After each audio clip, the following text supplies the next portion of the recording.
What's up guys, welcome to back new another video. In this video I'm going to show you how to deactivate your Facebook account and 2026. Now click your Facebook app. Now first your Facebook app. Now click Facebook app.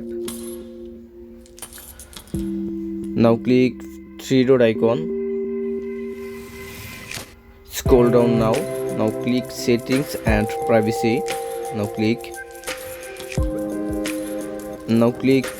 settings. Now click account center.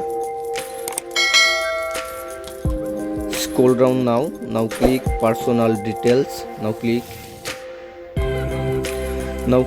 account ownership and controller.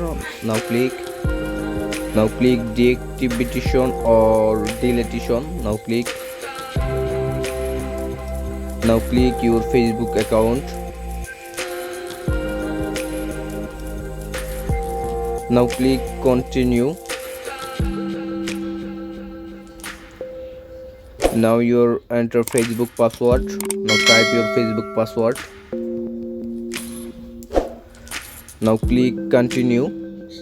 By doing the process, now you can your Facebook deactivation problem solve. And thanks for watching my video and subscribe now my channel.